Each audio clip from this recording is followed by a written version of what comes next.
నాగేశ్వర పూజారి గారు, ఈ మధ్యకాలంలో ఎల్ఓసీలు రిలీజ్ అయ్యి శంషాబాద్ ఎయిర్పోర్ట్లో దిగిన వెంటనే పోలీసులు వాళ్ళని అదుపులోకి తీసుకుంటున్నారు సార్. అంటే ఏంటి ఈ ఎల్ఓసీలు అంటే ఏంటి, వాళ్ళని ఎందుకు అరెస్ట్ చేస్తున్నారు? ఎల్ఓసి అంటే ఏంటంటే జనరల్గా లుకౌట్ సర్క్యులర్ అంటుంది దీన్ని. ఓకే, అంటే మీరు చెప్పింది కూడా వాస్తవమే. ఈ మధ్య కాలంలో ఏంటంటే మనకు హైదరాబాద్ ఎయిర్పోర్ట్ నుంచి అంటే మనకున్న సమాచారం ప్రకారం ఏంటంటే చాలామందిని ఈ ఎల్ఓసీల కింద డిటైన్ చేస్తున్నారు, లేకపోతే అరెస్ట్ చేస్తున్నారు అనేది మాట వాస్తవం. అవును. ఎందుకు అంటే ఏంటంటే మనకు రెండు రాష్ట్రాలు కలిపి ఒకటే ఎయిర్పోర్ట్ ఉన్నది. ఏది మన ప్రధానమైన ఎయిర్పోర్ట్ అంటే ఫారిన్ కంట్రీస్ నుంచి మనకు కనెక్షన్ చేసే ఏకైక ఎయిర్పోర్టు మనకు హైదరాబాద్ శంషాబాద్ ఎయిర్పోర్టు.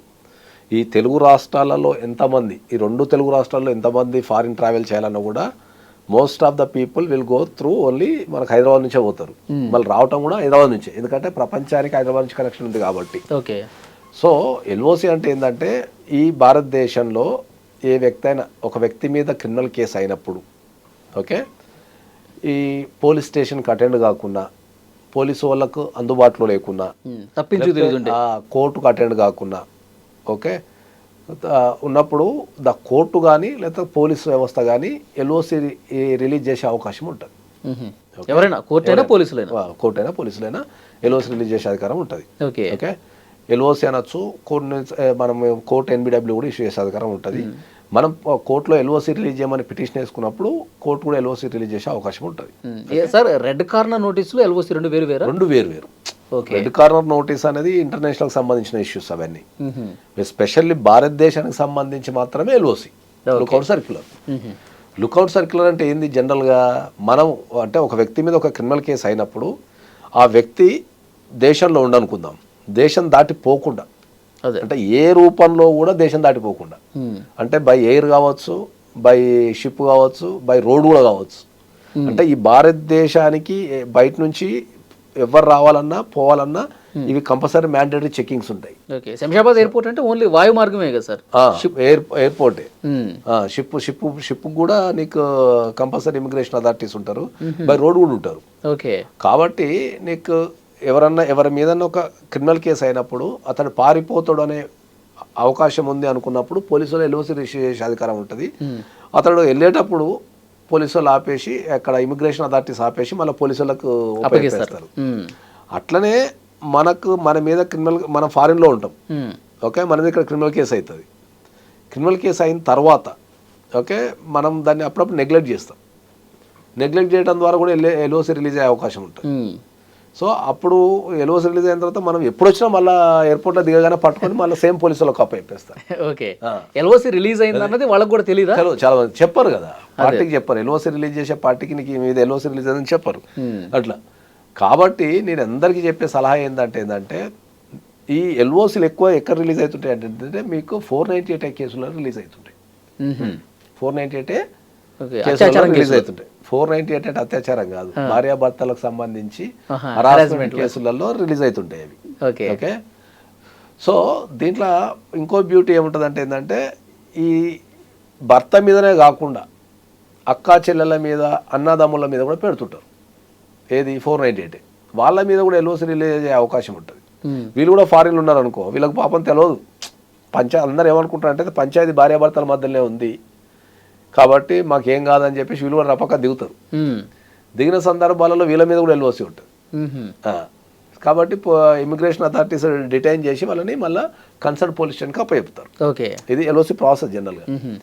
నేను అందరికి ఇచ్చే సలహా ఏంటంటే నీ మీద క్రిమినల్ కేసులు ఉన్నాయని కానీ, నీ మీద కానీ నీ కుటుంబ సభ్యుల మీద కానీ క్రిమినల్ కేసులు ఉన్నాయని కానీ అని ఫీల్ అయినప్పుడు, ఓకే, తర్వాత నువ్వు ఇండియా ట్రావెల్ చేయాలనుకున్నప్పుడు, ఓకే, ఎందుకైనా ఒక్కసారి మీ కన్సర్న్ అడ్వకేట్తోని నీ మీద ఎల్ఓసి ఉందా లేదా అనేది చెక్ చేసుకొని ట్రావెల్ చేయండి. చెక్ చేసుకొని ట్రావెల్ చేసుకుంటే ఏమైందంటే ఇక నువ్వు ఎయిర్పోర్ట్లో దిగంగానే నీకు ఎల్ఓసి లేదని చెప్పిండు అనుకో, దిగంగానే డైరెక్ట్ బయటకు వచ్చేస్తాం. ఓకే.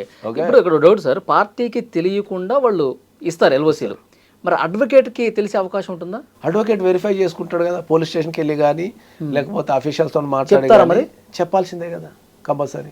ఇప్పుడు అడ్వకేట్ ఆ పార్టీకి చెప్పి రానివ్వకుండా అడ్డుపడతాడు అనే అట్లేం ఉండదు. ఇప్పుడు మనకి ఎల్ఓసి రిలీజ్ అయింది అనుకో, డెఫినెట్లీ మనం హైకోర్టుకి వెళ్ళి మనం దానిపైన స్టే తెచ్చుకోవడం కానీ, ట్రావెల్ ఫ్రీ చేసుకోవడం కానీ చేసుకుంటాం. సంబంధిత కోర్టుకి వెళ్ళి కానీ చేసుకుంటాం. కంపల్సరీ రైట్ ఉంటుంది కంపల్సరీ రైట్ ఉంటుంది. కాబట్టి నేను అదే అందరికి చెప్తున్నా, ఎన్ఆర్ఐస్కి ఇబ్బంది పడకండి, ఎందుకంటే అంత చాలా లాంగ్ నుంచి ప్రయాణం చేసి వస్తారు.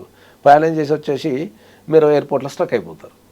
మళ్ళీ మిమ్మల్ని అక్కడ గంటలు నిలబెట్టేసి మళ్ళీ మీకు పోలీసుడు మీ ఏరియా నుంచి రావాలి పోలీసుడు. ఇప్పుడు మీకు అర్థమయ్యే భాషలో చెప్పాలంటే, సపోజ్ ఎక్కడో ఒక వైజాగ్ నగరంలో ఒక పోలీస్ స్టేషన్లో కేసు రిజిస్టర్ అయింది అనుకుందాం నీ పేరు మీద. ఓకే, నీకు తెలియదు, నీకు తెలియదో ఏదో రకంగా ఒక ఎల్ఓసి ఇష్యూ అయింది నీ పేరు మీద. సో నీకు ఐడియా లేదు, నువ్వేం చేస్తావు, రయ్యని ట్రావెల్ చేసేస్తావు. ట్రావెల్ చేసి ఏం చేస్తావు, హైదరాబాద్ ఎయిర్పోర్ట్లో దిగానే పట్టుకుంటారు. పట్టుకోగానే ఏం చేస్తారు వాళ్ళు, ఎవరికి కాల్ చేయాలి, వైజాగ్ నగరం పోలీసులో కాల్ చేయాలి. ఓకే, ఇప్పుడు వైజాగ్ నగరం పోలీసులకు కాల్ చేస్తే వాళ్ళే వచ్చి తీసుకుపోవాలా. వాళ్ళు వచ్చి తీసుకుపోయి చెప్పి హైదరాబాద్ పోలీసులకు సంబంధం లేదు. ఇంకా వాళ్ళు వచ్చి తీసుకెళ్లేంత వరకు ఈయన ఎయిర్పోర్ట్లో ఉండాలి. వాళ్ళు వెంటనే ఆ ఈవినింగ్ రాదు కదా, ఇన్ఫర్మేషన్ పోవాలా, వాళ్ళు టికెట్లు బుక్ చేసుకోవాలా, వాళ్ళు బస్ ఎక్కువ ట్రైన్ ఎక్కువ వచ్చి వాళ్ళు మళ్ళీ ఈయన ఈ ఎయిర్పోర్ట్లో కూర్చోవాలా. మళ్ళీ 2 రోజులు టైం పట్టింది అనుకోండి వాళ్ళు రావడం. ఏంటి పరిస్థితి? అంతే, ఎయిర్పోర్ట్లో ఉండాల్సిందే, వేరే ఆప్షన్ లేదు. అందుకనే నేనేం చెప్తున్నా అంటే ఏంటంటే, మీ పైన ఏదన్నా క్రిమినల్ కేసు ఉంది అనేది ఫస్ట్ పాయింట్. అదే స్టేజ్లో ఉన్నా కూడా ఒక్కసారి ట్రావెల్ చేసే ముందు మీ పైన కానీ మీ ఇతర కుటుంబ సభ్యులపైన కానీ, అంటే మీ అన్నలు, తమ్ముళ్ళు, అక్కలు, చెల్లెళ్ళు ఎవరిపైన కానీ ఉంటే మీరు కంపల్సరీ మీరు ఒకసారి వెరిఫికేషన్ చేసుకొని మీరు వస్తేనే బెటరు. ఎందుకంటే మీకు ట్రావెల్ ఈజీ అయిపోతుంది. ముందు వెరిఫికేషన్ చేసుకొని ఎల్ఓసి లేదనుకో మీరు డైరెక్ట్ ట్రావెల్ చేయొచ్చు. ఎల్ఓసి ఉందనుకో మీ అడ్వకేట్ ఏం చేస్తాడు, కోర్టు నుంచి పర్మిషన్ తీసుకుంటాడు. సో ఈయన పైన ఎల్ఓసి ఉంది, దీన్ని హోల్డ్ చేయండి, మా క్లయింట్ వస్తున్నాడు కాబట్టి ఎయిర్పోర్ట్లో ఆపొద్దు అని చెప్పేసి మనం పర్మిషన్ తీసేసుకుంటే డైరెక్ట్ వచ్చి వెళ్ళిపోతారు. ఓకే సార్, ఇప్పుడు అడ్వకేట్ సాయం తీసుకోలేదు సార్, అతను అరెస్ట్ అయిపోయాడు, వైజాగ్కి తీసుకెళ్ళిపోయారు, ఇంటికి డైరెక్ట్ జైలేనా? జైలేం ఉండదు. తర్వాత మళ్ళీ అతన్ని కోర్టులో ప్రవేశపెట్టడం జరుగుతుంది. మళ్ళీ కోర్టులో వెళ్ళి ఆర్గ్యుమెంట్స్ చేసి మళ్ళీ అతన్ని విడిపించుకొని వచ్చే అవకాశం ఉంటాయి కేసును బట్టి.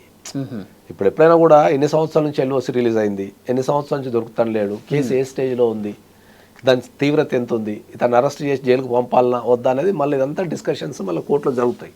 జరిగిన తర్వాతనే అతను జైలుకు పంపడం. డిస్కషన్ జరిగేటప్పుడు లాయర్తో మాట్లాడుకుని, కానీ ఇదంతా లెంతీ ప్రాసెస్ కదా.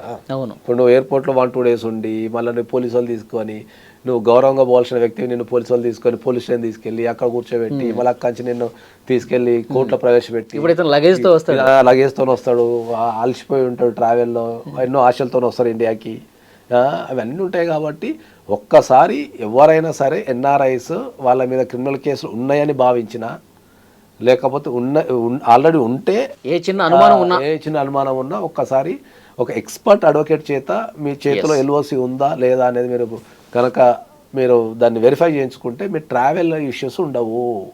కాబట్టి అది చాలా జాగ్రత్తగా గమనించండి. Thank you sir. And for more videos, please subscribe to iDream. Please subscribe to iDream. Please subscribe iDream. And please subscribe to iDream.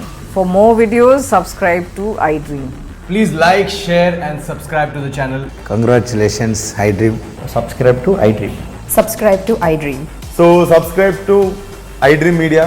iDream ki iDream team andarki huge congratulations. Please subscribe iDream Media. Please subscribe to iDream. Subscribe iDream. Please subscribe to iDream. iDream అంటే నా కళల channel subscribe చేసుకున్న నోరు తిరుగుతలేదు, మీరైతే గంట గుర్తు కొట్టండి. For more such videos, please subscribe to iDream. Subscribe to iDream. Please subscribe to iDream. Please subscribe iDream Media. Please do subscribe to iDream. Please subscribe to iDream Media. For best entertainment and information, please subscribe iDream. And don't forget to subscribe to iDream.